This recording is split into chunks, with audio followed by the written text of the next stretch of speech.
Hello everybody, welcome back to the stream. We're going to play some more Fire Emblem Awakening Lunatic Plus today. This is the current team we've been building over the last couple weeks, and somehow, by some miracle, Stahl has become probably one of our 4 best units, I would say, maybe top 5.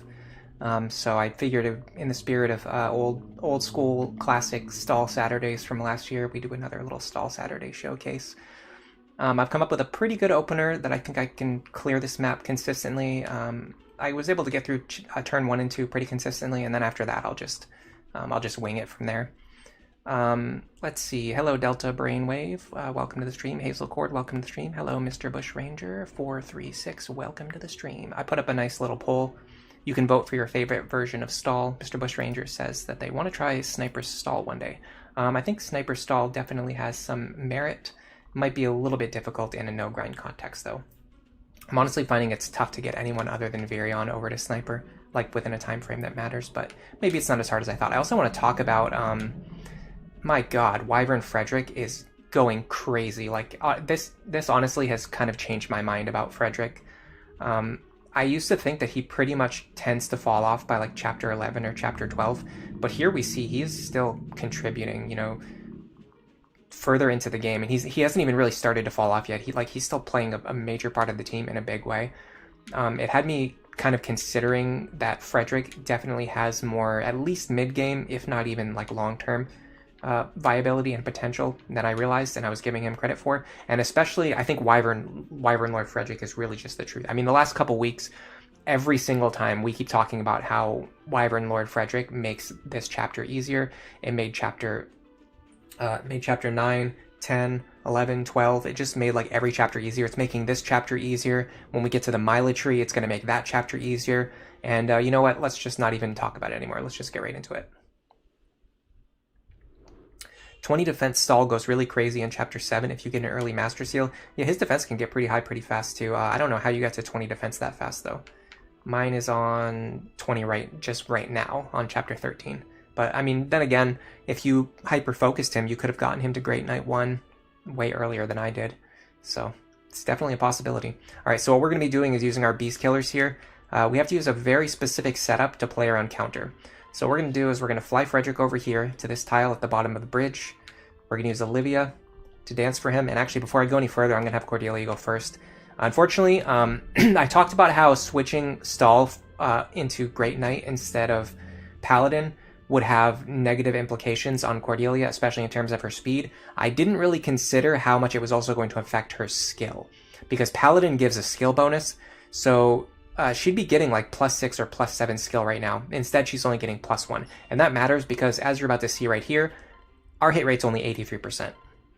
And I have missed a couple of these during my test runs. Against this guy, against this guy, against this guy, it's just... by the way, if both of these Pegasus roll Luna, she still survives. So we're totally fine there. Anyway, Frederick can act again, so we're going to go over here. We're going to hit this guy. The reason we're hitting these targets, this guy has a spear. If we kill him with the Beast Killer, it forces the other characters to attack us in one range, and then we kill them with the Beast Killer. We're doing the same thing on the right-hand side, but the guy with the spear is further away. If we kill him with the Beast Killer, it forces these two to attack us in one range, and then we kill them with the Beast Killer. Now, this guy does have Pavis Plus. If we get a dual strike from Crom with the Rapier, we can either take him out or severely wound him. If not, we'll just finish him off next turn. It's not a big deal. Frederick's accuracy is a lot better. He's not getting much more... He's actually not getting any more skill from Crom than what Cordelia is getting from Stahl. But the difference is just, I guess his skill is just higher than hers. Plus he has Outdoor Fighter. Yeah, I would say Outdoor Fighter is a big contributor there. That would push his hit rate by 10%. Hello, Casey Cat. Welcome to the stream. Next up, we're going to have Robin just sweep everything on the top side so we don't have to deal with these Pegasus up here. Funny thing is, we can actually just do it with a basic Flux Tome because our magic is already capped. So we're doing that. Also, I have Saria holding a second seal. She's going to give that to Robin later. It's a very specific turn when we're going to use it in order to maximize our experience gain as much as possible. Now, if these two Cavaliers down here roll the exact right combination of skills, it might be possible for Muriel to fight them. It hasn't happened yet in any of my tests, so maybe it's actually not possible. I'm just going to highlight every enemy so that I don't make any mistakes later. I actually made a mistake during one of my test runs because I didn't highlight one of the enemies. Alright, so these guys right here, yeah, this guy has counter, so we're not going to be able to fight him. Don't even worry about it. I want Muriel to level up. I should have given her a rescue staff. I forgot to do that. That was one of the things I said I was going to do, and then I didn't do. It's fine. We'll give it to Libra. I would prefer for Muriel to be the one to rescue here, but it's a very minor optimization. All right, so we'll send Muriel up here. We're going to keep Blanc next to her. Church is here in case I need someone to fly away to safety. And then the other two can just go into these safe tiles. All right, now Robin is going to sweep. Cordelia is going to sweep. Frederick is probably going to leave one injured enemy alive. We'll see that in a second here. If these enemies roll exactly Aegis counter, Robin might be in trouble, but because we're not doing Iron Man today, we're just doing, just normal Stahl Saturday, use whatever junkyard units I feel like using. We can just get away with resetting if we need to. We probably won't need to, though. I did, I think, 8 test attempts this week, and Robin didn't die a single time. So, very unlikely to happen. Our Robin is just incredibly powerful. Okay, that dodge is clutch. That dual strike is extra clutch, because now it means Frederick is free to help out next turn. Okay, so if Frederick and Cordelia clear on the bottom, that means you can have them help out on the next turn, which is even better. Also, relief heals her back up to full. If not, she has a concoction available. Now, what we're going to do is we're actually going to have her fight the guy with Arcwind if she can. It might not be a possibility now because he did roll Luna Plus. I have to calculate his damage. He's going to have 39 damage. Yeah, she survives. Okay, so what we're going to do is we're going to go here. We're going to hit this guy with the Javelin. I'd like to switch Stahl's equipment if I can. No, Axe is fine, actually. Alright, so we're going to go here. We're just going to hit this guy with the Javelin just to soften him up. And it puts her into a position where the mage can reach her. That's important because we actually want the mage to attack her. He's going to hit her with Arcwind. He's going to leave her on, like, single-digit HP, but she's going to hit back much harder. Next up, we can have Frederick run over to the... We can't have Frederick in range of this guy, though, but what we can do is move Frederick up here to help out up here next turn. We want to clear this ship next turn. Let's see. We need to get this guy out of the way. I believe I forged a tome for Lisa to do this with this Thunder Tome. Yeah, so the Wind Tome's not strong enough. The forged Thunder Tome gives her enough might to do this without a pair-up partner. Which means we don't have to waste a pair-up. We don't have to waste an action on that. Next up, we're going to send Robin here. I'm going to have Libra heal him so that he's on full for next turn and for this enemy phase, and then Olivia is going to be able to dance for him in the spot where she was standing. Now, I would like Muriel to kill this guy. Does this guy have pass? He does. This guy has had pass on every single attempt I've done so far. It's very frustrating. If this guy doesn't have pass, it opens up a lot of possibilities, but because he has pass, it's going to force us to move Robin into a very specific tile, and I'll show you exactly what I mean in a second here. She should be able to take this guy with her Elthunder or even her Elwind. Yes, Elwind can do it. We'd like to dodge this if we can. We did get the dodge, okay. Interesting, okay, hold on a second. If we dodge that, can she fight the Cavalier? Let's find out.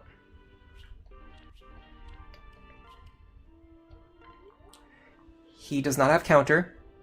He's not fast enough to double her. She's fast enough to double him. By the way, the reason why we didn't promote Lonku to Swordmaster is because Muriel is already fast enough to double everything on the map, so she doesn't need the extra, point of speed from the Speedmaster pair-up. Hello, Raza. Welcome to the stream. Hope you're all having a good day. Thank you. I hope you're having a good day as well. Are there any guaranteed beast killers before Chapter 12? There's an Anna shop holding one, but once I completed her paralog, a Risen came and blocked it, and 2 other highly desirable items. I believe the only one before Chapter 12 is the one from Renown Rewards, and then, yeah, there's the one you get from Chapter 12. Alright, so because we can't have a character standing here, otherwise they bait over the characters that we want Robin to fight, but what we can do is put Robin here. If this tile is open, even though this guy has pass, he's going to run up, he's going to attack Muriel, and then she can survive it, and she can hit him back and kill him. So we're fine with putting Robin on this tile this turn. That's going to allow us to sweep more enemies. I don't need the Forged Flux Tome, I don't think. No. We're totally fine. So we should be able to sweep everything on the ship this turn, which is huge. I wasn't able to do that on any of my practice attempts. On my practice attempts, I had to put Robin here, because this guy kept getting exactly pass and counter. So I had to stop him from attacking Muriel, and that made it so that these 2 enemies couldn't reach Robin, and then I had to deal with them on the next turn. Now I can just have Robin clear everything this turn, and then use the second seal next turn, and we'll be totally fine.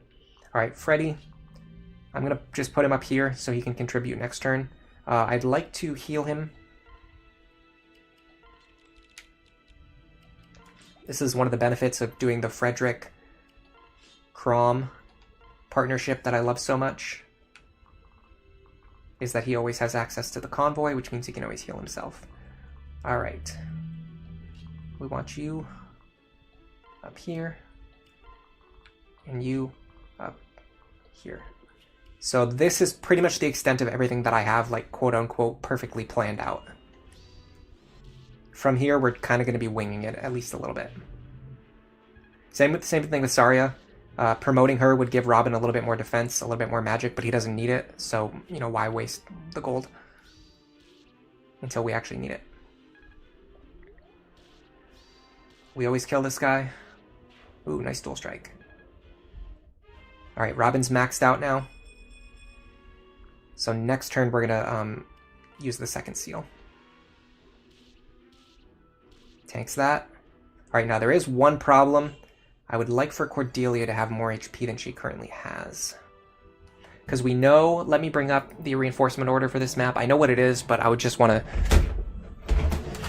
I just want to have it open just so I'm 100% certain about what's going to happen. I almost dropped my second keyboard, by the way. If you guys heard something, that's what that was.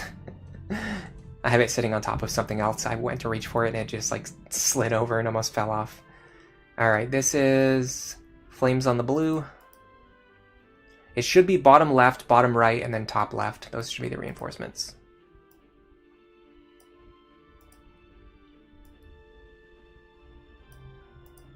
Yeah, bottom left, bottom right, and then top left. Okay. And we're going to have 2 enemies. Now, if I can get her back up to full, or at least close enough to full, she's going to always survive no matter what. So let me just have her stand here. There is one way we get screwed over, and that's if an enemy spawns. Okay, so there's one specific enemy who's holding a silver lance, and if he spawns with exactly Pavis counter, Cordelia will probably die here. I'm okay with taking those odds.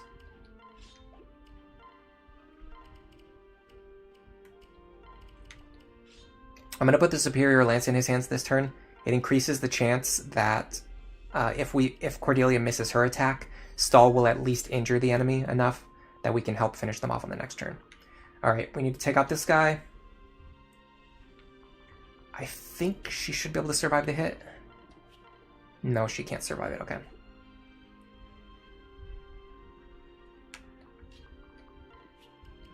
This is why we brought Church with us. Just enough damage with this Forged Thundertome. This Forged Thundertome has really paid for itself at this point. Alright, now I have to be careful. I have to keep my other units out of range of this guy right here. This is the one that threw me off last time. I forgot to highlight him, and I actually forgot to highlight him again. This is the one who can actually reach really far.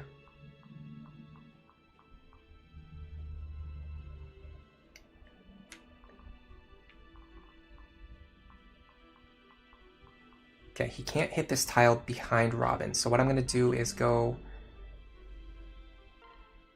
here. Okay, this kind of... This is going to block Libra in. Maybe not. Okay, Robin here. Now we will actually want Robin to fight everything here, if possible. This guy won't be a problem. Yeah. So if we can get Robin over to like this tile right here, we should be able to fight all of these enemies. So this was my idea that I had. We're going to grab this second seal now. Our stats, our experience is currently capped, so we have to use this second seal, even though we're just going right back into Sorcerer. We have to do it because it's the only way we can gain more experience. And even though our magic is capped, we want more HP, we want more speed, we want more defense, we want more res. Oh, there are going to be 2 enemies on the bottom left. I misread that. I don't know if Cordelia is actually going to survive here. We'll find out soon.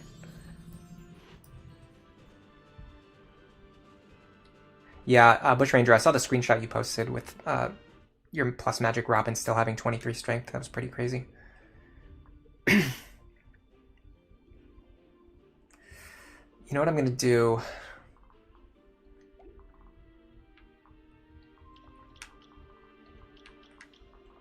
I'm actually going to do this.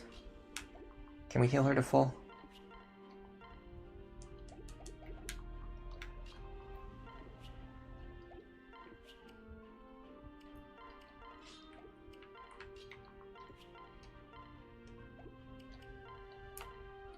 Okay, I'm actually very worried about Cordelia right now. That's my big thing.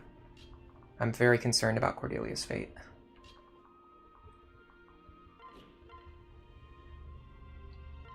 Dual strike here would be nice. Got it. What we need are I think what we need is like a dual guard or a dodge or something. And for the enemies not to have exactly Pavis counter. Nothing I can do about that. I kind of just accepted that I might need to reset on this one a couple times.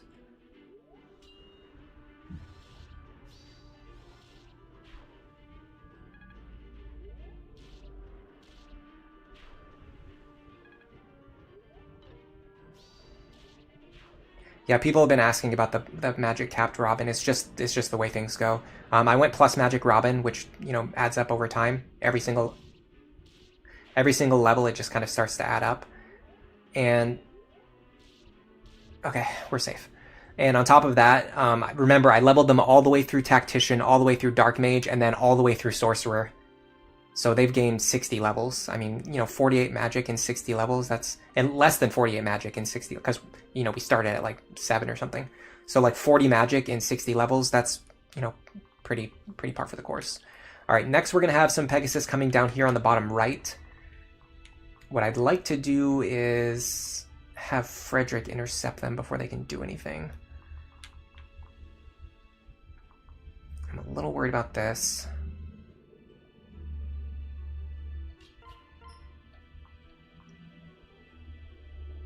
He can't really damage me.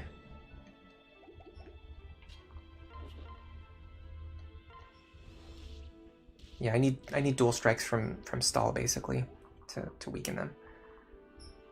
All right, stay out of this guy's range. Get in this guy's range, and then we can pull these guys off with our other characters if we need to. The problem is the Pegasus that spawn down here can actually get pretty far up under this ship. So we have to make sure we stay away from the edge of the ship. I'm pretty sure if Anna opens these chests, the Pegasus can actually reach her. I'm pretty sure I've confirmed that before. If Anna ends her turn right here, opening this chest, she will get tagged by one of the enemies. So I have to be very careful about that. I'd like to get rid of this guy so that he can't attack Muriel and Libra.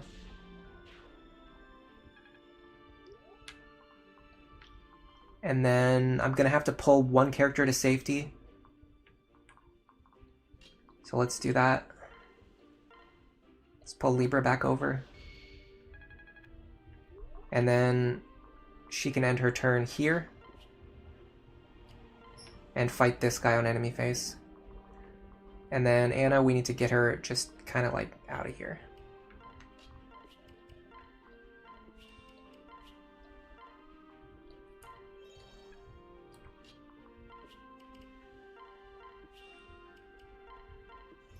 Okay, our group in the top right should be safe. Now, I don't know exactly where I want Frederick to stand, but I don't really feel like he's that threatened. If Cordelia can survive, certainly Frederick can survive, right? Oh, by the way, I forgot to stand in range of this guy, but it's okay. But yeah, if Cordelia can survive, then certainly Frederick can survive, right? So why don't we just put Frederick, like, up here? Oh, this is tricky because it'll force even the guy with the 2-range weapon into 1-range combat with him, potentially. No, I don't think so, because they can reach all the way up here. Alright, so if we put Frederick, like, here, this will force the enemies to fly onto the ship where my other characters can reach them. And then even if Frederick fails to kill them off, he'll still injure them. For my other characters to finish. I said that twice in 2 different ways. I don't know why I did that. Sorry, just getting some free experience. If she can get like 1 level before we promote her, that would be cool.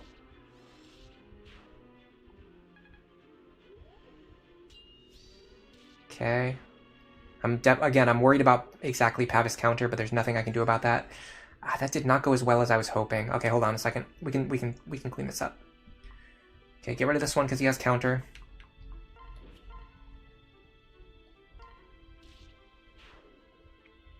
Now I can rescue Frederick back and then dance for him if I need to, but it looks like I don't need to. It looks like I just need to leave one character in range of this enemy right here. So they need to have more than 24 speed, or at least not to get doubled by 24, which looks like Lisa qualifies. And then I can give her... I mean, in fact, I can do this. Give her the Trickster pair up. That'll make her fast enough to keep up with the enemies. I'll save Libra's action, because I might want him to do something over here with Muriel. Alright, next up is Robin. Stay in range of these mages. Honestly, I'd kind of like Robin to stay in range of the Pegasus if possible, even more than the mages. Like over here, leave Robin in range of the Pegasus.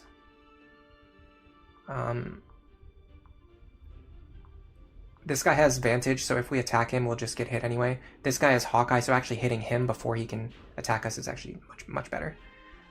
Alright, now this turn there's going to be Pegasus who are going to spawn at the top. But I think they're like top left. I think they're like up here. They shouldn't be able to reach over here, I don't think. If they can, I'm about to be in trouble. You know what, let me rescue Muriel. I think I want her out of there.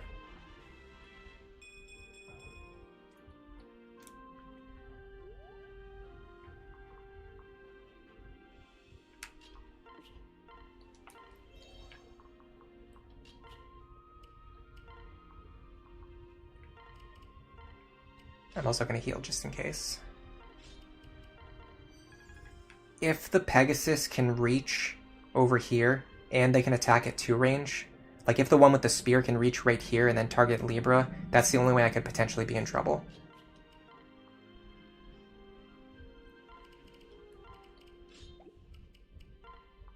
But I don't know if there's much I can do about that other than just better planning. Alright, so... Can Cordelia or Stahl pull this guy back over? That's a good question. He hits pretty hard. He's got 50 attack.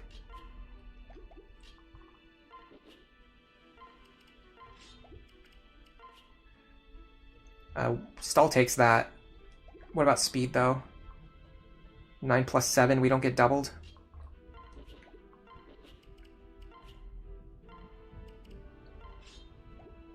What does he have? Silver Lance. The only problem is if we pull him this way, we might actually be in trouble.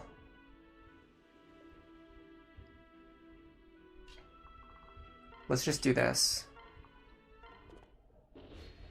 Alright, they definitely were a little further to the right than I expected. But I think putting my characters at the edge of the boat will stop them from getting onto the boat. The only problem is that I think the one that has the spear is going to attack Libra. Oh. No, that's the one I wanted to fight me. Okay, never mind. No, they can't reach us. So we're safe. It almost looks like they could reach us, but they cannot quite get there. Alright, so just as expected, this guy did go after this pair over here. That's fine. We can actually see like what our combat against him looks like now. Not very good. We need Cordelia just to not get doubled by a general. And then even then, we like do no damage to him. So it is what it is. Well, with the Killer Lance, we should be able to damage him. Okay, never mind. He's just beefy. The good thing is he doesn't have a 2-range weapon.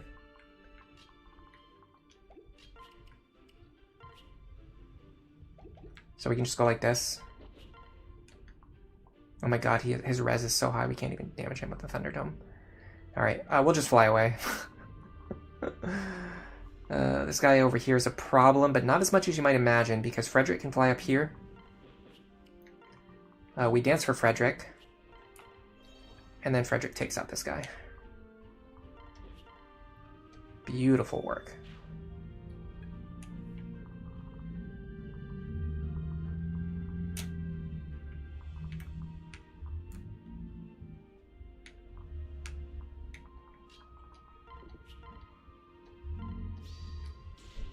Alright. Looks like we're pretty much through this. This guy's not going to be a problem. This guy can't reach us. Let me get caught back up on chat before I finish this up. 9 speed Stahl. Yeah, he's not a very fast character. And I think ours is a little bit speed screwed. Alright. I'm not going to be able to read every message, but I'll make sure I give everyone a shout out. Tricky, welcome to the stream. This is still the optimized kids run. I just thought it was funny that Stahl turned out to be like one of our best units. He's just really good as a... And yeah, and Casey Cat is mentioning this in chat too. Because this is like a run that's focused on the second generation, it really actually highlights Stahl's ability because he's such a good father. And he's also a really good supporter. Hayapao also likes Fred and Crom. Yeah, I knew that too.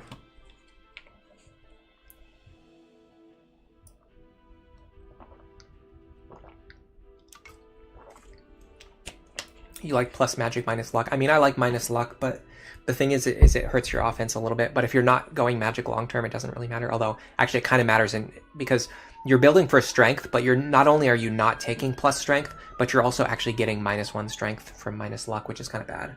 But I don't know. I like minus luck. I really kind of trended away from it because I like some of the other flaws better now. I used to think minus luck was the best one, and it's definitely one of the better ones. It's just there's like 2 that are like even better. Yeah, discipline into archer is really good. Hello, Chris, like AMV, welcome to the stream. Red Watcher, you got hit with a 2-minute long ad. I'm sorry. Hazelcord is here. Reclass Robin into Trickster. We need access to Flux and Nosferatu and Ruin and Meyer as well, even. Yeah, I thought Sniper Stahl would be getting more votes. But I mean, Paladin is so good, though. And Paladin makes the best use of what Stahl is already good at. Also, by the way, welcome Naive Kitty. And Egale plays, welcome to the stream. You're not too late today. No, you're not. Are there any non-promotion classes that you like going through before Dark Mage? Yeah, I really like actually going Mage into Dark Mage because you get Magic 2. And as you can see, our Magic is already capped. So if we had Magic +2, it would actually push us even further. Right now, our Magic can't go any higher than it is. The only way to get it to go higher is to go through Mage and Sage, which we did not do. We just went right into Dark Mage. The reason I did that is because we're not really building Robin for long-term use. Merc is like okay, but honestly, going through Merc early on kind of sucks. I've done it a couple times. It takes one of your best early game tome users and makes them into not a tome user, which really sucks. Myrmidon is good if you think you need Vantage. Honestly, I've kind of discovered that you just like don't really need Vantage. Even though I am saying that, but then I'm going out of my way to make like a super Vantage Laurent build. Yeah, I honestly think Mage into Dark Mage is probably better, but it's just you have to make sure Robin gets a lot of experience if you're going to go down that path, because you need to make sure that you can hit your stat benchmarks while going through Mage, which is a little bit tougher. All right, so if I'm not mistaken, Muriel should be able to take out this guy, or at least weaken them. Nicely done, Longku. You never disappoint me. All right, so there's no more reinforcements. So we just have to deal with what is currently shown on the map right now.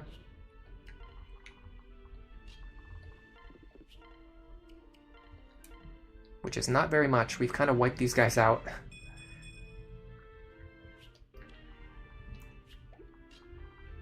Let me drop Anna, though. So she can start opening these chests next turn. Alright, Robin will take out this guy. Now, if I can, I'd like to feed some of the experience from these generals to some of my other characters, but it might be a little bit tricky. They both have Pass, that really sucks. This one has Luna, so I think I'm just going to take him out before he has time to do anything too dangerous. They just have so much defense and so much resistance and so much HP. It's very difficult to get rid of them in a meaningful way. I believe, yeah, you got Rally Magic. I can definitely make use of that.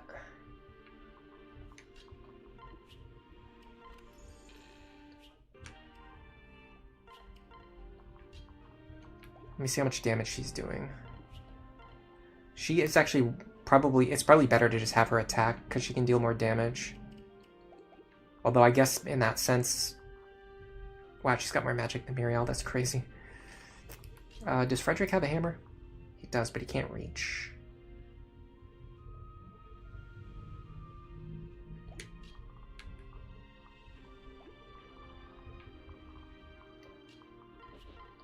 Because if I rally magic for her, she should be able to deal a little bit of damage, right? Yeah. She's actually right on exactly 0 damage. So if I rally magic, she can deal 10 damage. Which isn't a lot, but it's not nothing. In fact, how much damage does he deal to me? 27? I actually take that pretty comfortably. So what if I do this? Rally magic. Equip the Thunder Tome.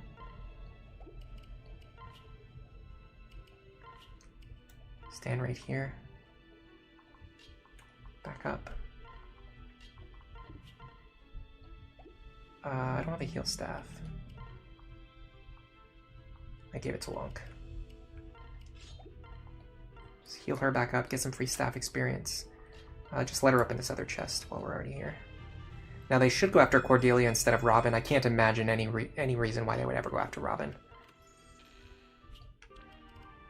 Cover staff is pretty nice.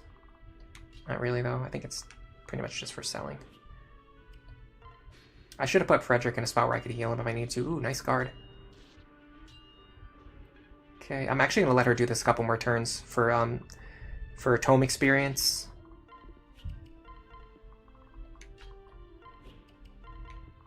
And so that Stahl can get some... hold on a second, though. I need to rally magic again.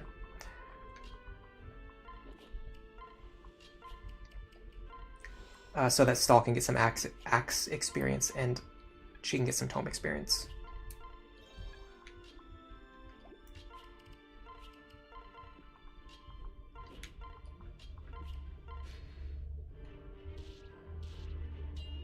Okay, we took the hit that time. Is there any way to block off all these tiles? Probably not. See, him having pass is what causes problems. Alright, let's just do this. Rally magic, run over here. Tag him one more time.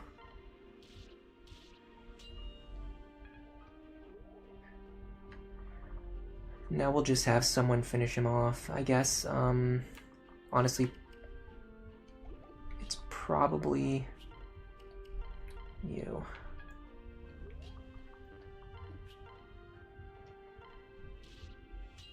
Nice.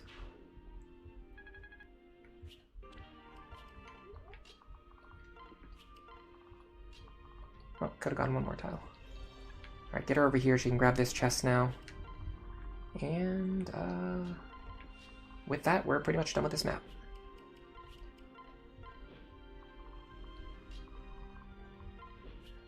Who can Lisa marry to get vengeance on Owain? Only Lieber and Henry? Or Robin, yeah. Robin and Lisa is a good pairing for sure. It's one that I don't really use that much, and I don't have a good explanation for why I don't use it, honestly.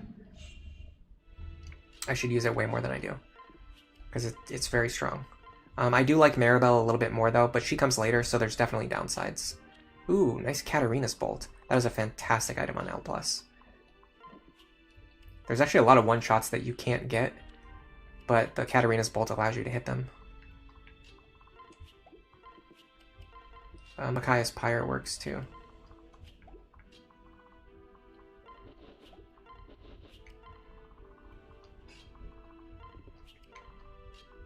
I don't know for sure that I'm going to need everyone over there, so maybe I'm wasting a little bit of time here, but it's fine. I want to get Tome Fair. So here are my goals. I want to get Tome Fair on Muriel, and I want to get Gale Force on Cordelia. And then after that, we're going to do some Child Paralogs. If possible, maybe we could do that today. I don't know for sure that we're going to be able to make that much progress, but who knows? Stranger things have happened. Yeah, Red Watcher kind of mentions one of the weaknesses of Robin Lisa, which is that you generally want Robin to be fighting and you want them to have a good pair-up partner, and you want Lisa to be using a staff, and they can't use a staff while they're paired up with Robin.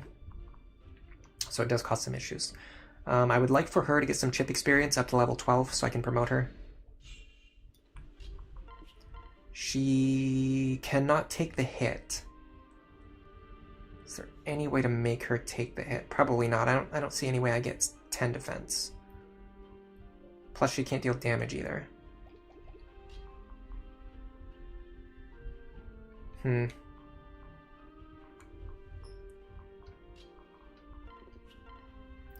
Muriel takes it. She deals a lot of damage that I don't want her to do, though. I can give her the basic Wind Tome.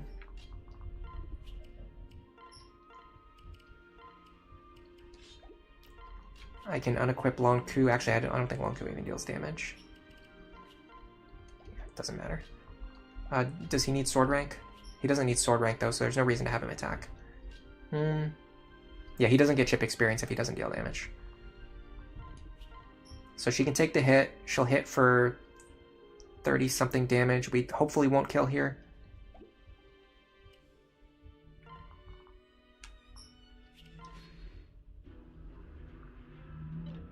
We just want some chip experience. Technically, we can do that one more time. Let's do this first. Can Cordelia get involved?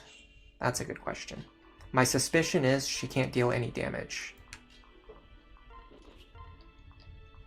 She can with the Steel Lance. And she takes the hit pretty comfortably.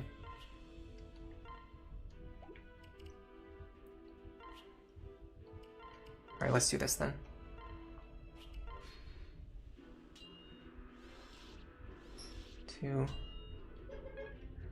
We'll go 5 rounds.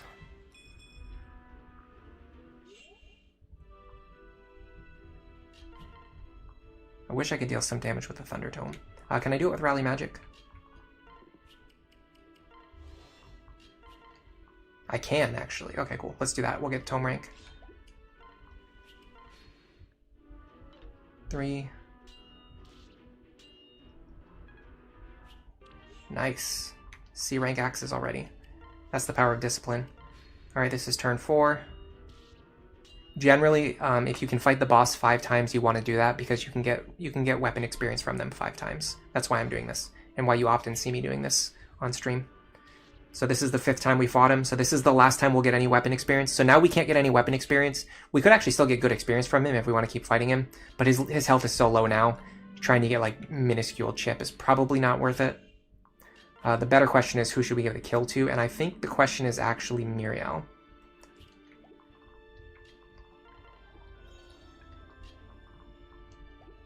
We can also build a little bit of support with Robin while we're here. No reason not to. Yep, we take it, and we guaranteed kill. Beautifully done. You would like to try using Rally Defense in Lunatic Plus? Yeah, I've been thinking about it recently, actually. I mentioned in chat the other day something about Kellum and how I want to explore his potential, especially because he's the only character who can go directly into General. I guess technically Frederick can do it too. But you definitely don't want to do that. So basically, you know, Kellum is your only, sort of like how Virion is your only real sniper option, like low investment sniper option. Kellum is your only low investment general option. And I think there's definitely something to be considered there. Because if you can push him over to general, it's one of the few ways to get rally defense, and it could definitely make a difference. You like Gregor with as the father for Laurent? The only reason I don't like that is because with Laurent, he's one of the characters who can really maximize his magic stat, and using Gregor doesn't allow him to maximize it. Yeah, I think General has potential in L+. I definitely want to explore it. And once you get Rally Defense, you can pass it down to his child, and potentially get like a good, you know, low investment child unit with like 2 or 3 rallies. All right, let me make sure I re-equip everyone.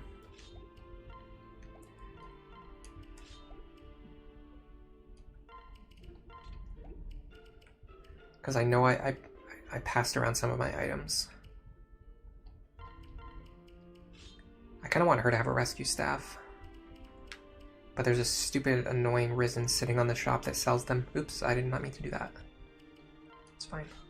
That's actually the same as restocking it, because it automatically stacks the item when you put it into the convoy. We will need the beast killers for this chapter.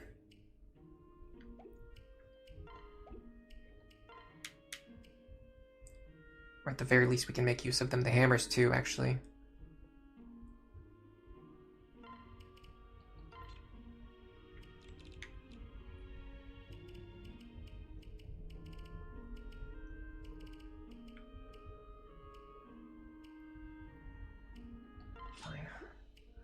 Yeah, Beast Killer.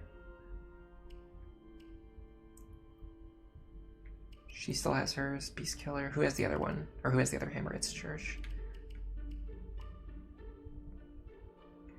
I'd really like to grab a rescue staff for Muriel.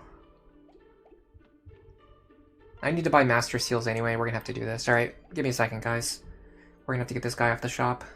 This is so annoying. I hate doing this. It's one of the things I would absolutely change.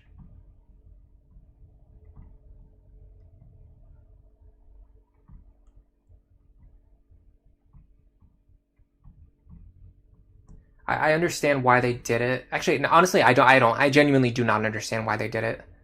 I genuinely cannot understand why they made Risen block the shops. It makes no sense at all. I understand making the battles hard because they don't want you to grind, but then allowing them to block your shops, which are essential for gameplay strategies, is just a ludicrous decision.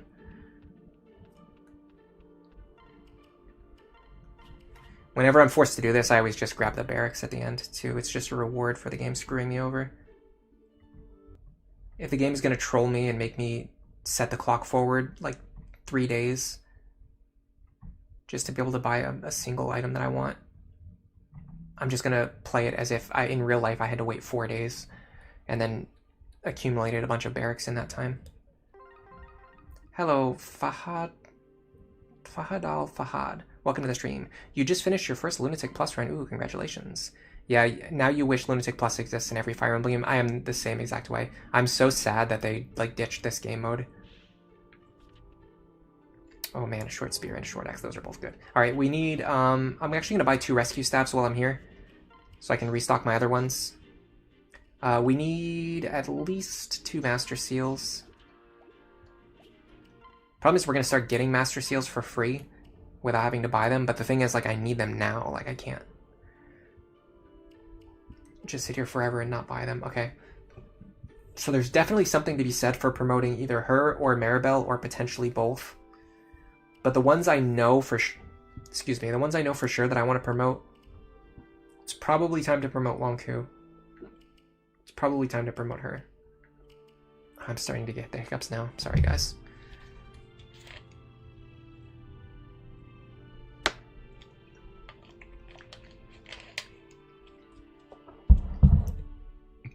Are there any kids to recruit? Yeah. Once Muriel gets Tome Fair, we're going to recruit Laurent.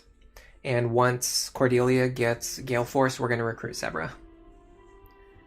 You like fighting the Risen on Lunatic Plus? I mean, that's definitely a takeaway too, but the thing is, like, it hinders no grind. What they should do is they should make it so you can just move the enemies out of the way without fighting them if you want to.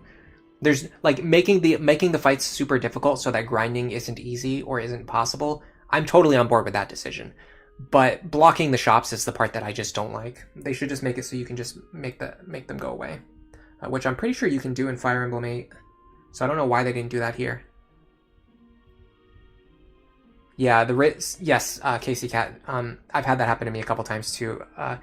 The enemies, so after you clear a chapter, the Risen can immediately spawn on that tile before you ever have time to access the shop. And that is just such a bad idea. It should not work that way. All right, let's go. Now, there is something to be said here. Dark Knight has a genuine consideration.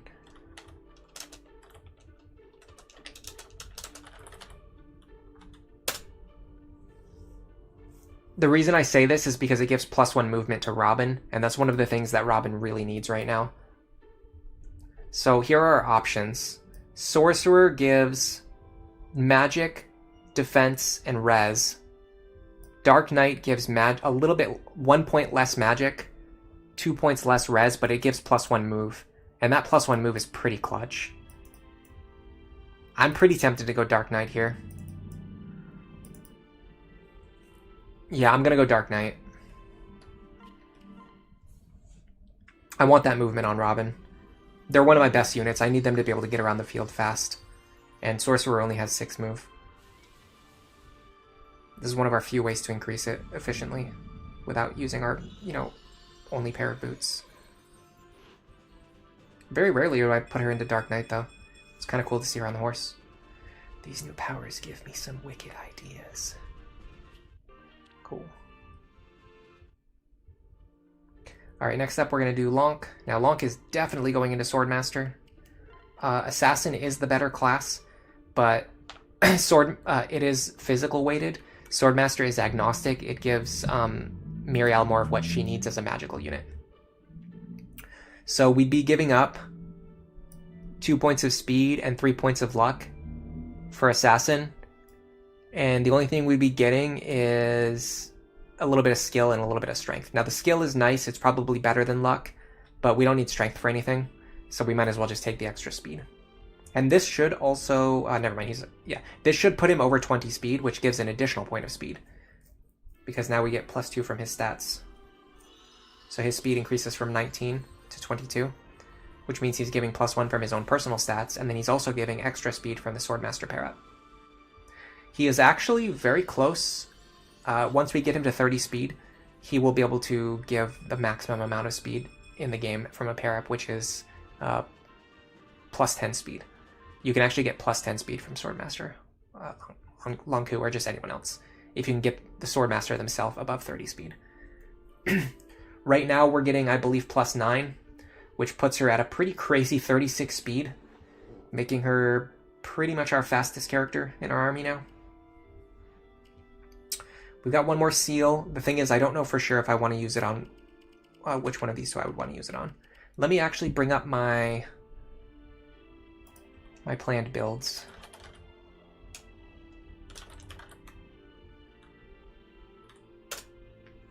See if I can get an idea of what I'm doing with Maribel, what I'm doing with Church.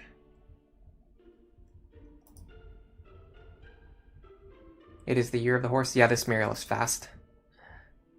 Hey Skywing, welcome to the stream. If you try playing Engage on the hardest difficulty without emblem ring abilities, the game is pretty hard though and pretty fun. The thing is, I don't like Lunatic Plus. I can't speak for Fahad, but I don't like Lunatic Plus because it's hard. I like it because it's extremely dynamic. That's what I like. Honestly, I think what they should do is they should make hard, like they should make normal plus, they should make hard plus, they should make Lunatic Plus in every single game. You don't need the inflated stats of Lunatic to make this game mode fun. All you need is the randomized enemy skills. That's what makes this game fun. It makes you have to actually think about what you're doing. You can't just copy a strategy that someone else came up with. You have to actually know and understand the game well enough to play through it. Alright, I don't know if I'm missing something or if I opened the wrong sheet.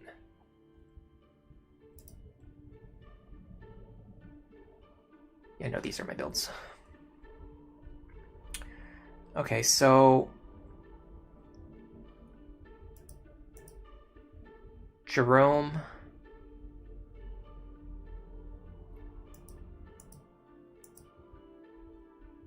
If I was going to be using Jerome, I would want to pass down dual support plus to him, which is not really an option. If I'm going to use Brady, I'd kind of like to pass down dual support plus to him as well if I can. So maybe I promote her to Valkyrie and start training her now. She probably replaces Libra.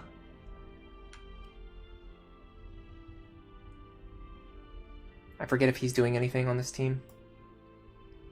I don't think so. Yeah, no. Because his son is going to need to inherit Gale Force, which is something we can't do within the scope of this playthrough. So honestly, Maribel promotion here makes a lot of sense to me. And then we just replace someone who's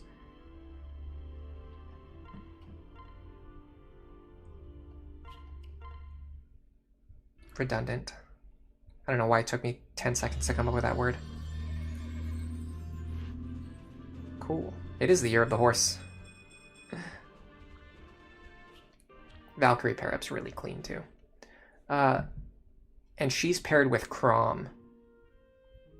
Yeah. So we can actually recruit Brady as soon as she gets dual support plus. Oh no, sorry. Actually, we want to pass down Gale Force. That was a mistake. I mean, it wasn't a huge mistake because I have to train before I can get Gale Force anyway. But it just means she's not going to be getting Gale Force within the scope of this playthrough. But it's fine.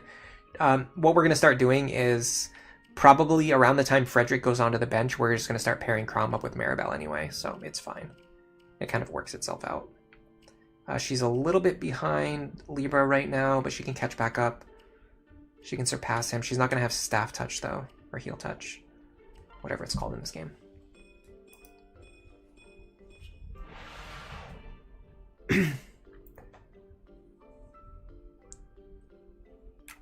In Fates, counter only procs when you attack the enemy? I didn't even know that. But no, I wouldn't want it to work that way. I like the way counter works. The only thing I would change is make it so Aegis and Pavis don't appear until later in the game. Until after you get rescue staves. Yeah, I did want Gale Force on Brady. You remembered correctly. I was looking at the sheet wrong.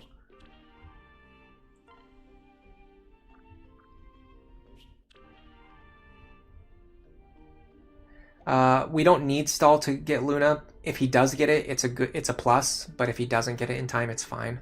He'll probably get it in time anyway. He's getting very close, and he's capable of hitting things hard enough to damage them. In fact, I believe we're done training with this Bronze Axe. It has 7 might.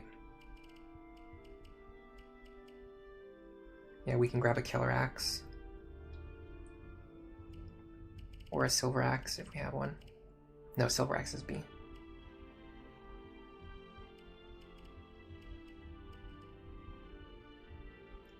Killer Axe doesn't have as much might as I thought it did.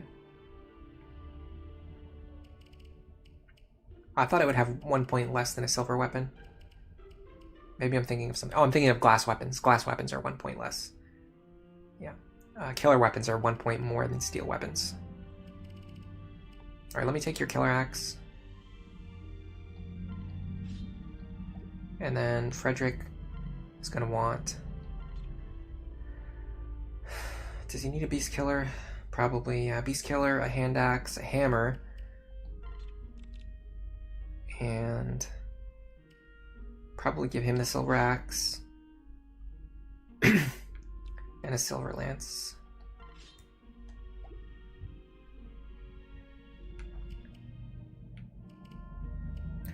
Let's see how many deployment slots we actually have. We can forge weapons too right now. We're very flush with cash. We have a lot of money for forging if we need to. How many horses do we have on our current main team? Let's see. All right, so we're probably ditching Libra for Maribel, I would imagine. I think Anna's too valuable to keep around. Is there anyone else we could bench at this point? Probably not, honestly. All right, so something like this, and then next chapter, I think we get another slot, so we can just bring Libra back. This does mean we're probably gonna have to go buy some gear for her.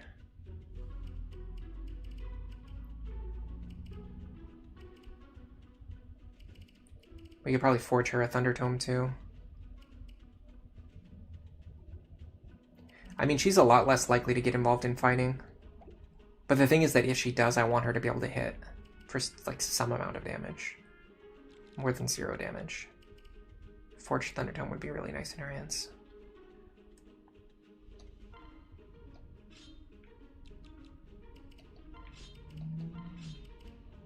Should be a rescue staff.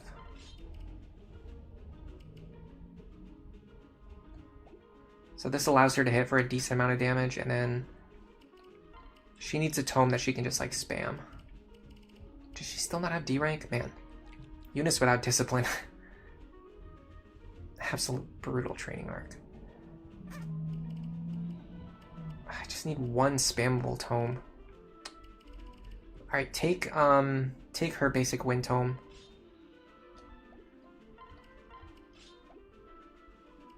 She has a Thunder Tome she can spam.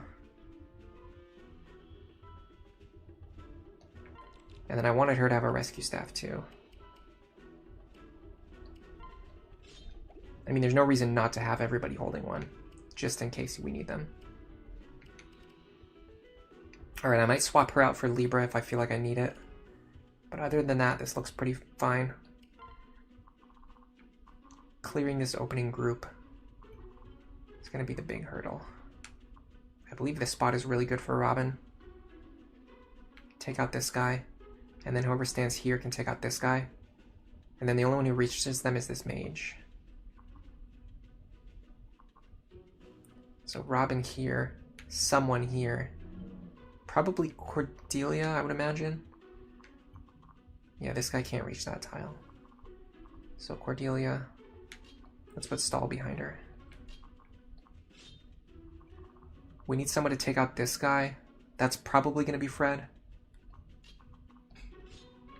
Crom can reach him. Olivia would be able to reach next. She can dance for him, potentially. And then maybe even hit this guy over the wall. And then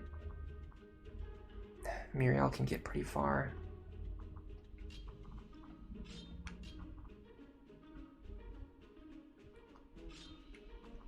Okay, I think everyone can reach where I need them to reach.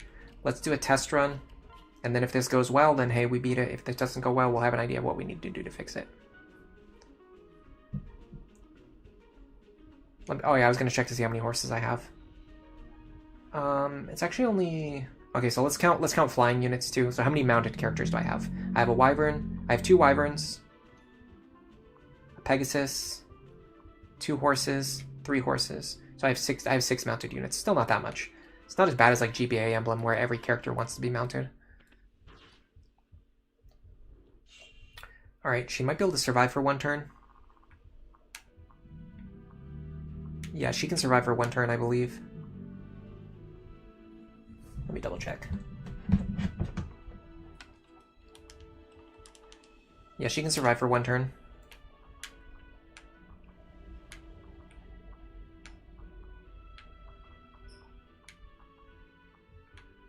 Alright, let's see if our plan works first.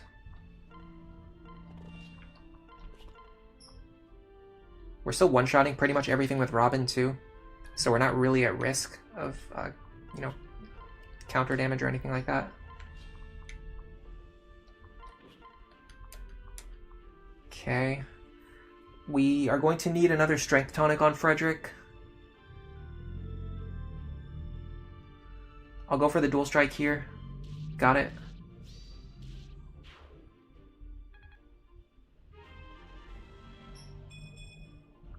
Okay, is there some merit to having Muriel pick up this kill? Certainly there is. In fact, she can't even guarantee it, so yeah, it's gotta be her.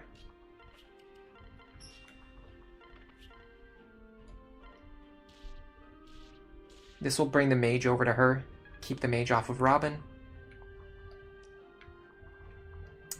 He did spawn with pass, that's very, very annoying.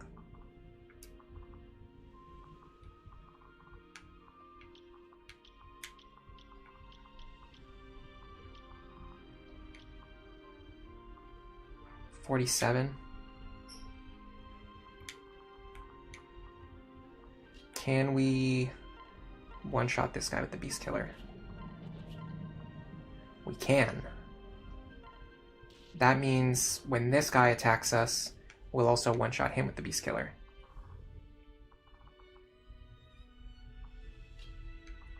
Alright, let me dance for you. Get you out of harm's way. Is there any merit to perhaps... Again, we just don't have quite enough strength. Our Frederick's a little behind where I want him to be on strength.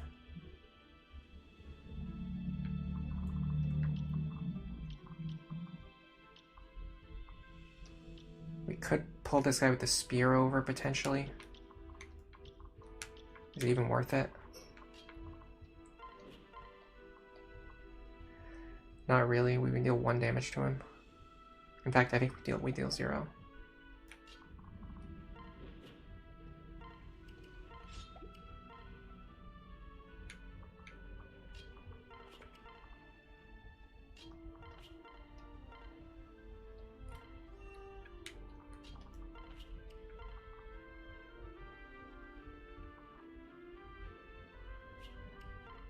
Alright, let's see what happens here.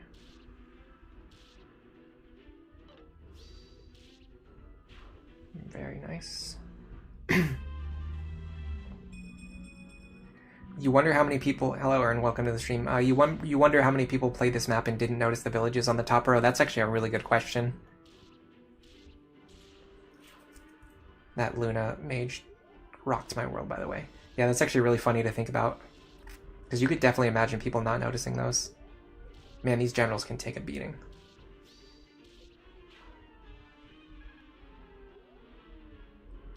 If Robin doesn't one-shot something, okay, you know, I'll accept that. But Robin's not two-shotting them? That's a concern. I guess it's because he has Aegis, right? Yeah. Alright, I want Robin to make as much forward progress as I possibly can this turn. And I'd like to rescue Sayri as well.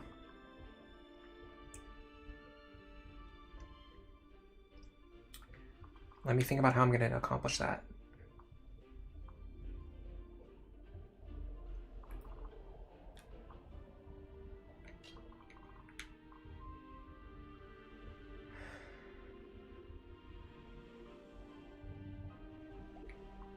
Okay, I think I see it. I'd like her to go to the left, and she did. That's good. That means I can put Frederick here.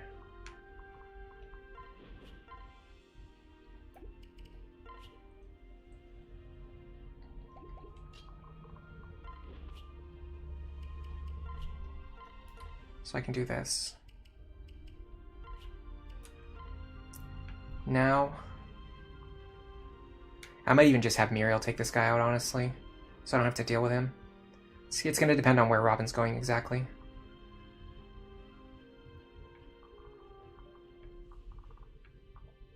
Alright, we definitely can't mess with this guy. Him, we should be able to fight. Thunder Tome works really well here. Does Stahl have a...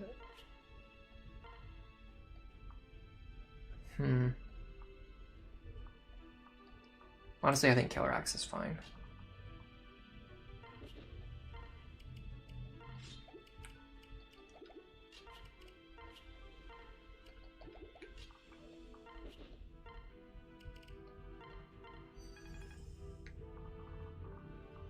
Sometimes you can just ignore these guys down here and just focus on the top half of the map first. It might have been a smart idea to have Cordelia fly up here and help clear things. All right, so let's take a look at actually, you know, potentially dangerous enemies. This is very dangerous. A promoted enemy with Luna Hawkeye. I don't see any Aegis count. Oh, never mind. There's Aegis counter, but he attacks at 2 range, so that's not a problem. Luna, that's a little bit annoying. I don't see any big problems over there. If I stand like right here, I should be able to wipe like all of these enemies.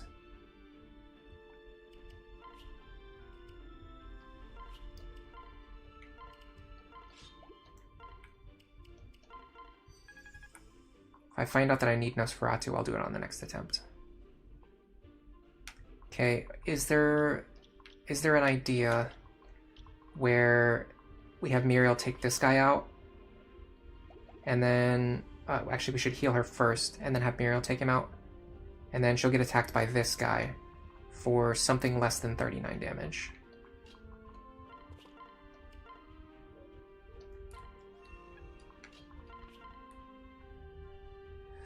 Gotta be careful, I have to deal 22 damage, which I can't do. Yes, I can. Rally magic. Beautiful. Beautiful work. From someone who doesn't use rally nearly as much as I should, I'm really proud of myself for that one. That is outside of my normal wheelhouse. Alright, is there any merit to getting Frederick involved? I think so.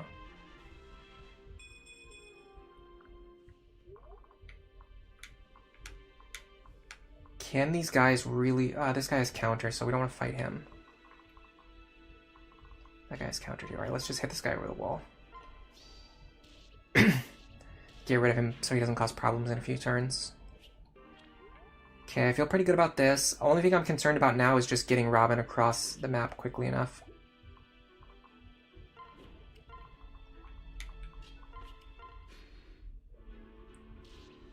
Ooh, nice crit.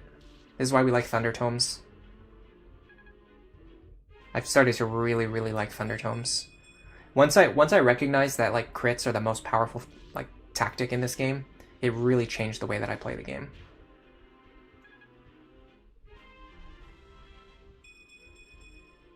Yeah, I do not want them to change the game to be like Fates. Absolutely not. There's a reason why I play Awakening. Like 20 hours a week still. And probably not that much anymore. Last year I was playing Awakening like 20 hours a week, including the time on stream and off stream. Now I do most of my playing on stream and just like a little bit extra off stream. So it's probably like 10 hours a week. I still play Awakening like 10 hours a week, and I don't play Fates at all. So you can probably imagine. I mean, it's not even that I dislike Fates, I just like Awakening more.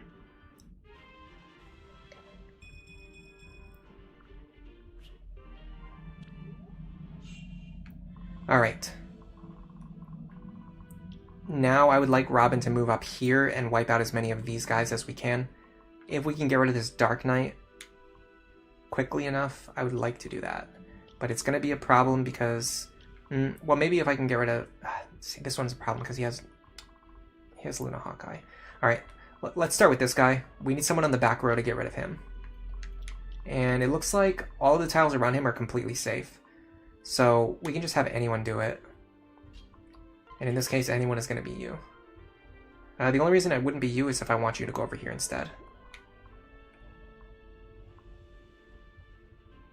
In fact, I could even have you wrap around. If I can heal you... Okay, hold on a second. He does have counter. Gotta be a little bit careful here. Left him on 1. I hate to see that.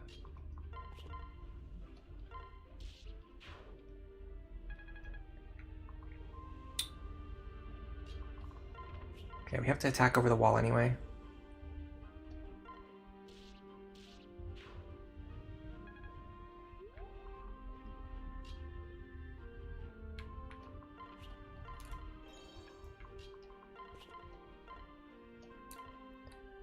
Get Robin healed back up.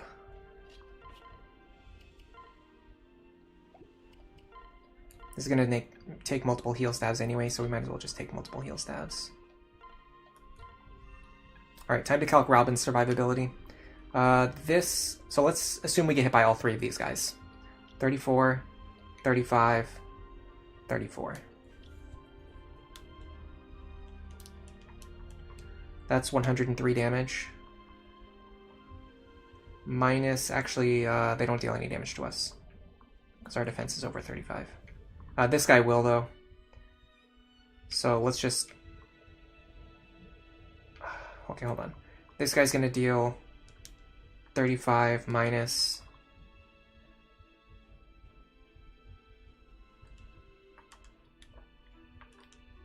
What is that? 17?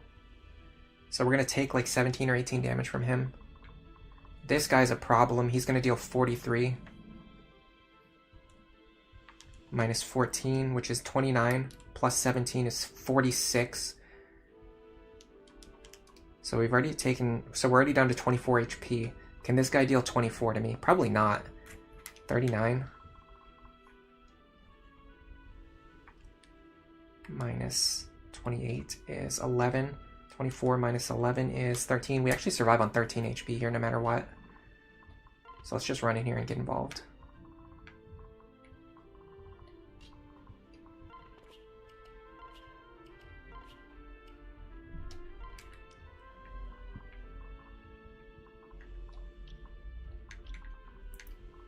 Alright, who's the big threat now? It's actually these mages with their overlapping range. Alright, let's just fly out of here.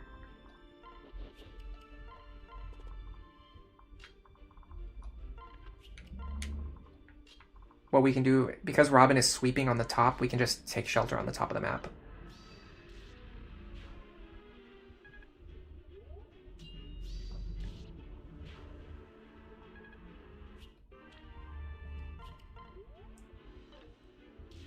Solidarity with Dual Support Plus is the exact build that we're going to be running on Morgan.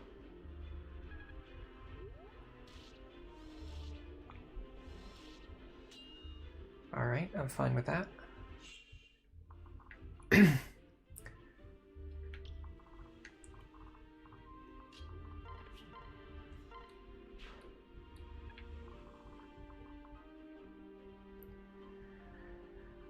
This guy's going to be a real nuisance to get rid of later.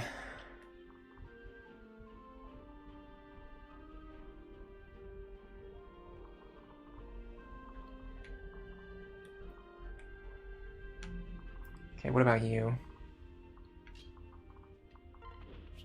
Oh, you know what I forgot to do? I wanted to promote Crom to a Great Lord. I don't know how I completely missed that.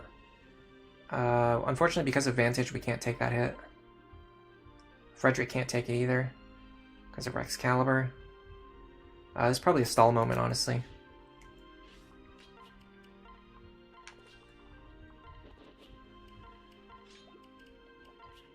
Yeah, we take 31, no problem.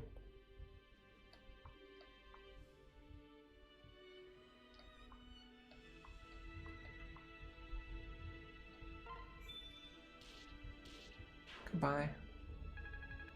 Good experience, too.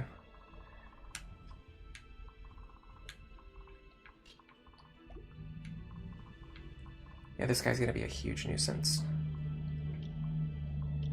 These mages with their overlapping range. Normally I have at least one Gale Force character by now, too. What if we have... there's no reason to rush.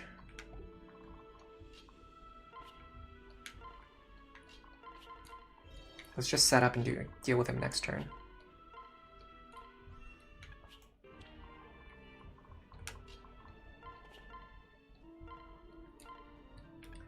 What does this guy have? A Tomahawk? Not worried about that.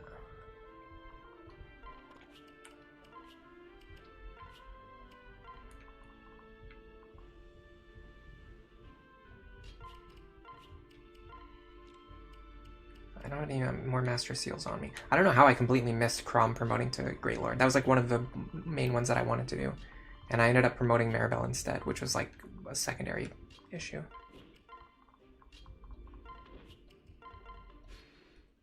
It's not the end of the world, but it's definitely...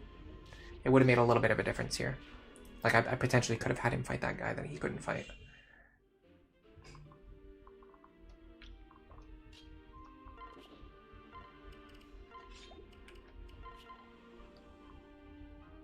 We take 17.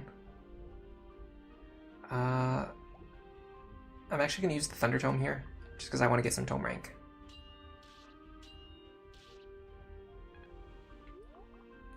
Does this one have Vantage? No, he does not.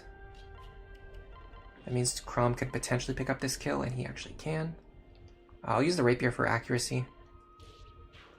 I know 5% miss chance is not a lot, especially with dual RN, but you know, why risk it, really? And actually, that works out really well, because now, with that level up, we can promote with a little bit of extra stats.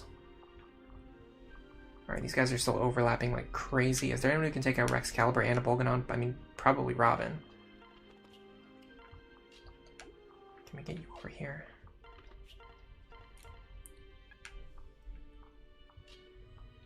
Okay, we got a ton of mages, a ton of staff users to back them up.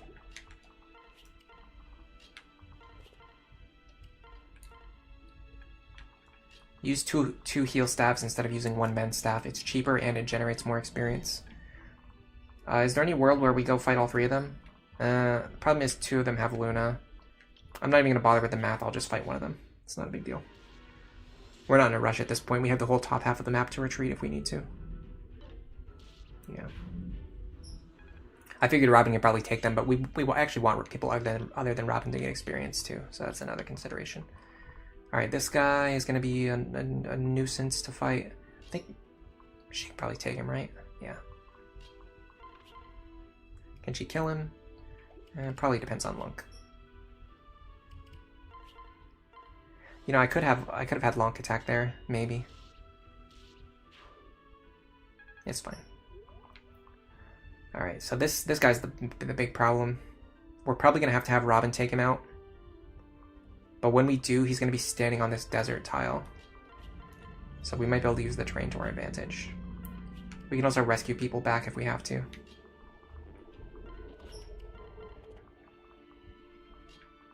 I'm just going to have her spam heal stabs.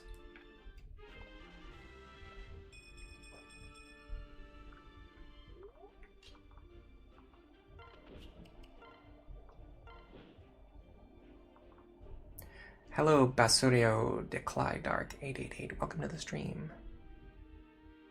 Looks like people in chat are already helping you, which is good because that allows me to focus on the game without having to focus on chat. I'll have Sayri start visiting these villages. Alright, so Robin should be able to snipe this guy around the corner.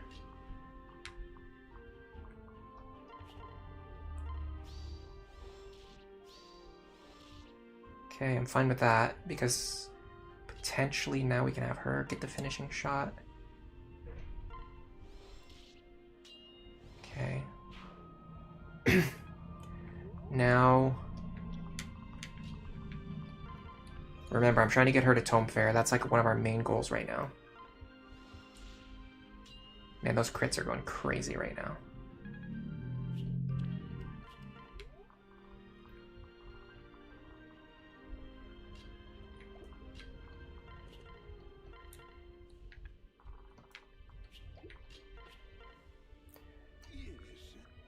We should get a free Master Seal from one of these villages, I think. Now this guy's just a sitting duck, but he has a 2-range weapon anyway, so we'll have to fight him no matter what. Might as well just let Maribel do it. Can I get a Wind Tome? I actually don't want to crit here.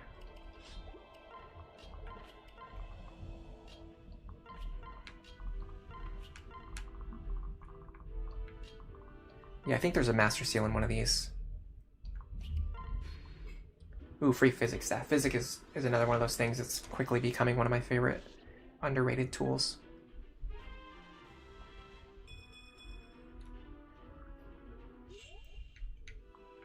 Physics Staff is so good.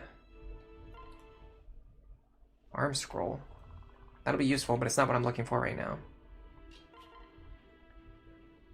Alright, let's back up.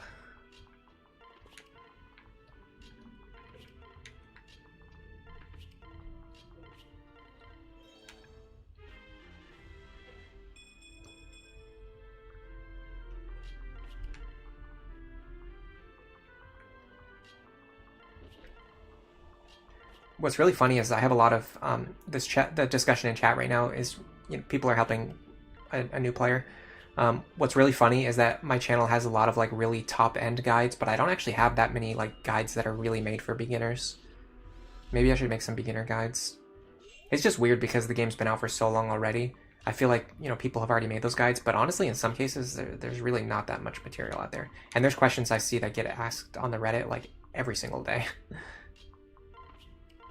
Maybe not every day, but pretty often.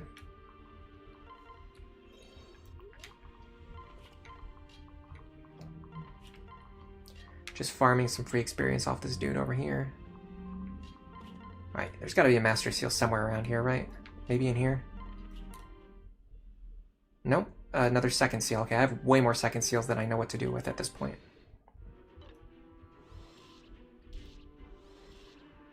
Ooh, left him on 1. Isn't that cool?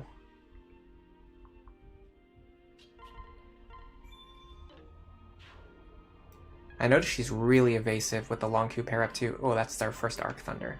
We're going to save that for later in case we need to forge it for like damage. Yeah, we have a bunch of second seals that we don't really need. What we really need is another Master Seal. I'll go buy one after this fight.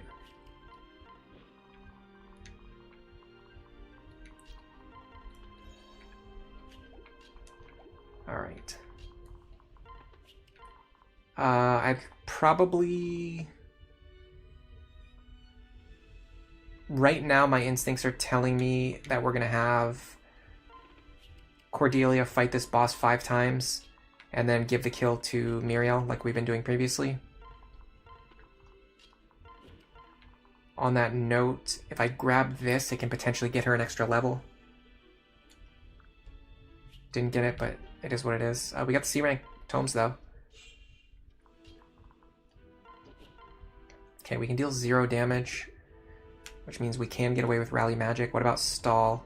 Stahl deals 0, so there's no reason to do anything here other than use like a bronze axe.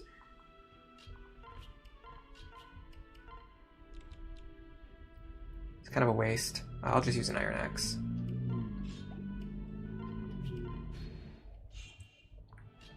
So what we want to do is fight this guy 5 times without killing him.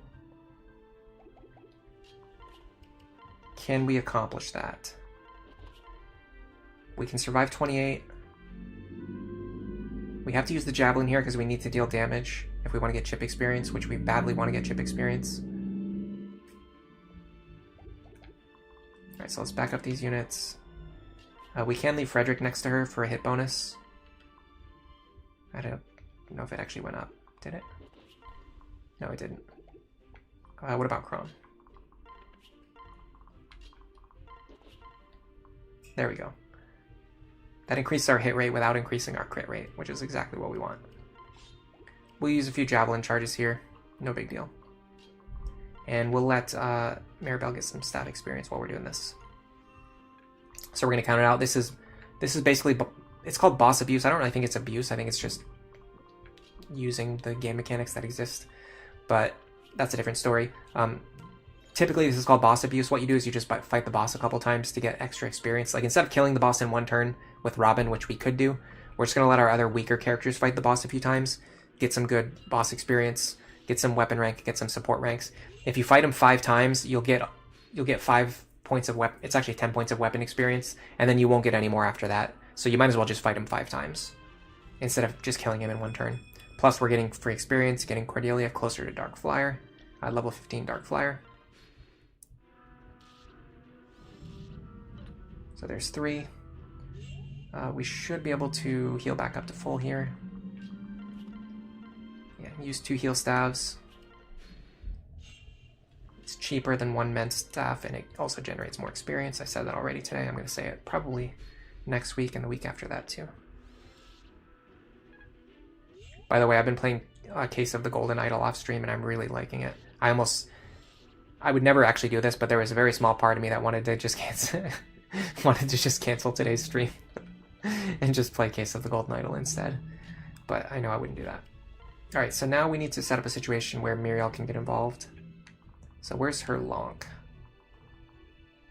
Seriously, where'd this guy go?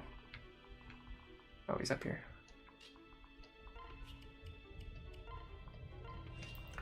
Now technically, if we kill this guy in 1 turn, it's fine, but if we have to take a couple turns to kill him, it's not a big deal because it just means we'll get more experience.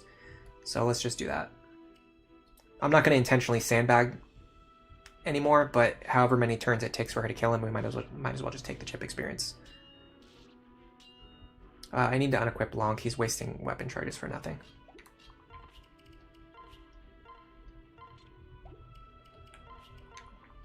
The good thing is this boss is not on a throne, so they don't heal.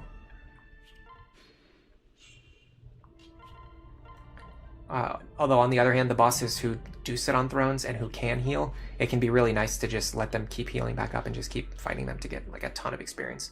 Eventually they stop giving experience. It just, like the number gradually goes down and eventually reaches 0. Alright, so how much did we get for this? Just barely enough to level up. Good. Level 10 Sage, and I think level 10 or 11 Dark Flyer, and there's our Master Seal. Perfect, we're gonna give that to Crom right away. Hello Bailey, welcome to the stream. Sayri is really good, really good. I used her 1 time. She's just a character you end up not using often, because the only way to really fit her on the team is if you're marrying her to Robin. And there's so many other candidates to marry Robin to. It's just very... Are you kidding me? Look at this. They love... This is like their favorite shop to block. This is the one shop where you can get rescues, staffs, and Master Seals, and they just hone in on that shop every single time. They just jump on that thing. It's so frustrating. This is... I actually don't know what this is. Let's take a look. Oh, is this Inigo? Or no, this is... Brady? Yeah, this is Brady. Cool. We're not going to recruit him yet. So there's Brady. Over here is Severa.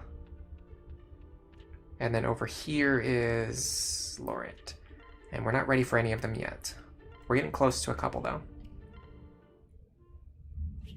We've also got our Robin Saria S support. I don't think we're ready to recruit Morgan or Noir yet.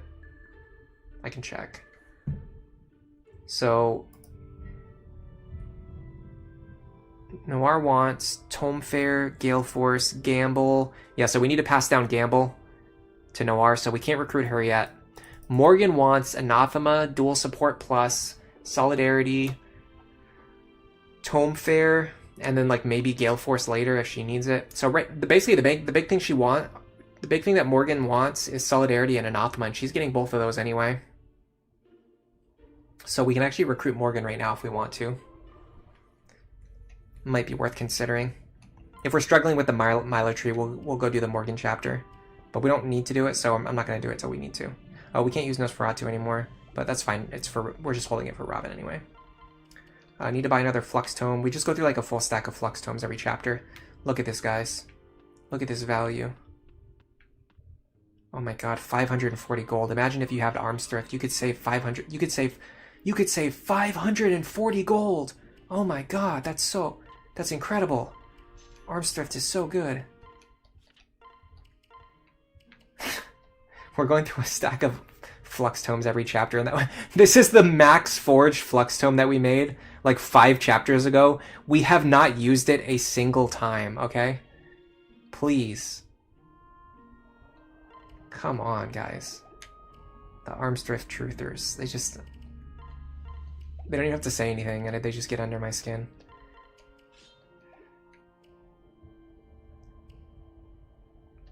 We could probably start restocking some of these. Especially because that idiot is blocking the shop where I'm supposed to buy them. Yeah, we're not gonna be able to get more rescue stabs unless I have to set the clock forward again, which I really don't want to do. We have enough to get us through at least one more chapter. Milo Tree is going to be a little bit wonky. This is another one of those chapters that can like pretty much like block your run if you're not careful about what you're doing. You need a team that can either take on all of the Pegasus reinforcements and all of the tree reinforcements, or you need a team that can get up here and kill the boss really fast. And both cases, you also want to be able to get as many of these thieves as you can, preferably all of them. Which reminds me, you need to get promoted.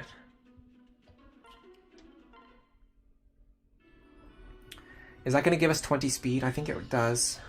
Might even be 20 strength as well.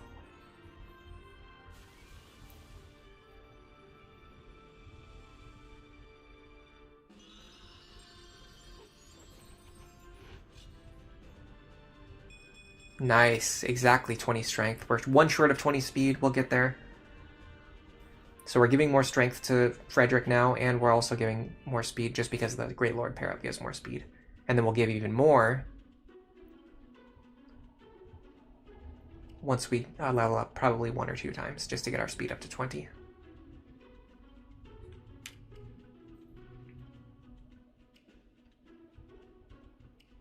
Robin's almost capped their HP as well.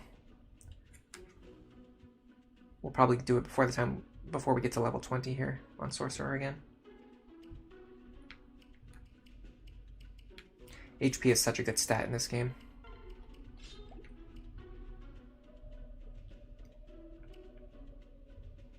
I wanted to give her back her Thunder Tome.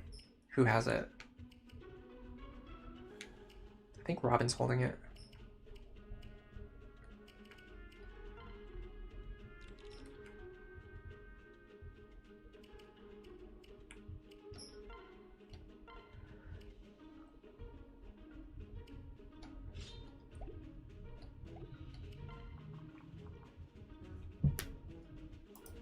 Let me see what chat is talking about. You think most parents are the same quality-wise? I don't think that's true at all.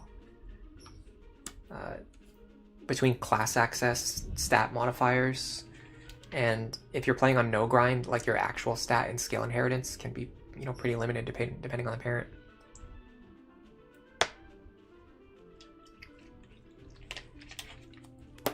Tricky says the Arms Drift is for the Forged Nosferatu. Yeah, but that's not the point I'm making. Or sorry, I think you're misunderstanding the point I'm making. The point I'm making isn't that the Flux Tome is really cheap. The point I'm making is that you don't need the Nosferatu Tome. You don't need the Forged Nosferatu Tome. I've done it with a Flux Tome. You're seeing me do it with a Flux Tome.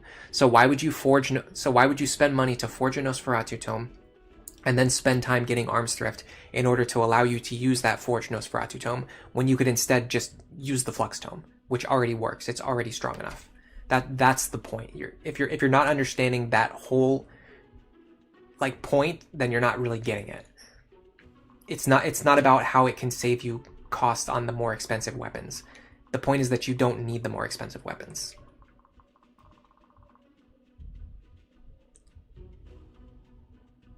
Did you say that in your next comment? I mean, I'm reading the comments in order.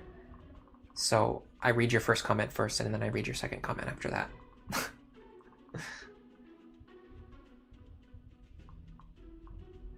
Do you think I read the comments? Do I think I read the comments out of order?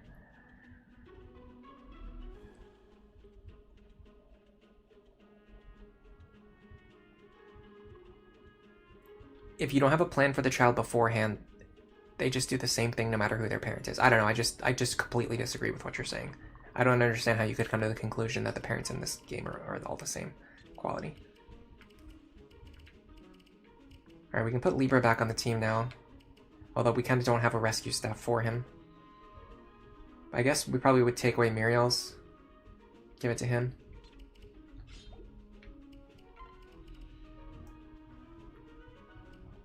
What would be the alternative? It's been too long since we sent out Virion. He probably can't keep up. I mean, we could potentially try to one-shot some Pegasus, but that would be right about the best he could possibly do.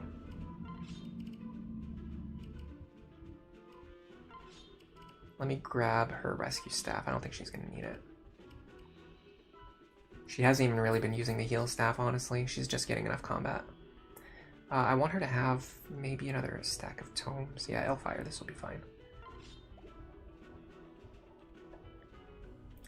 Yes, I do want to make a video about arms thrift at some point. I'm just waiting because it hasn't been long enough yet since the Donald. Honestly, the Donald video negatively impacted the quality of comments that I get on my channel by an order of magnitude. And for a while there, I just had to wake up every single day just to see people making really, really dumb comments on the Donald video for like weeks and weeks and months, and it just never stopped. And I just don't feel ready to make another controversial video yet until I'm ready to just put up with that level of nonsense in the comments again. I'd rather make videos about, like, I don't know, I'd rather make videos that kind of engage the audience that actually enjoys my content and like that I enjoy talking to and who makes like intelligent like remarks and comments rather than. And the thing is, like, when I made that video, I wasn't making it like to rage bait or to bait out negative comments. I knew it was going to get negative comments, but I just made it in spite of that because I knew what I was saying was right, which is kind of important in its own way. But the problem is just like the quality of comments that I got was just like so bottom of the barrel. I actually eventually, after a while, I waited. I let people get their comments in, and then after a while I switched it so you can only comment now if you've been subscribed for like a certain amount of time. So like the tourists who like just show up and just watch that one video and they don't even watch it. They watch like 30 seconds of the video and then they go to make like a really dumb comment. Now they can't do that anymore. And it just saves me time because I can, instead of having to wade through all of those crap comments, I can spend time replying to the good comments that I get from the people who have like a couple of like maybe yeah, I'm just gonna stop. I'm going a little bit too arrogant with it. Let's just dial it back. So yeah, the arms thrift video, the Lucina video, those are gonna have to wait until I'm ready to deal with the blowback that I know that I'm very aware of. How now I have a better idea of how much blowback I'm gonna get, and I'm just waiting until I'm ready for that. Gail Sestaita, you are here to make a really dumb comment. Welcome to the stream. Hello, Garrett. Welcome to the stream. Hello, Organic Organist. Lucina Maribel. Yeah, I think Maribel is actually potentially the best mother for Lucina. I think in a no-grind context, I think Maribel is the best. If you're planning for grinding, or if you're just trying to do something a little bit weird, you can make arguments for Olivia. And then, like, kind of Sully and Sumia are probably the bottom two.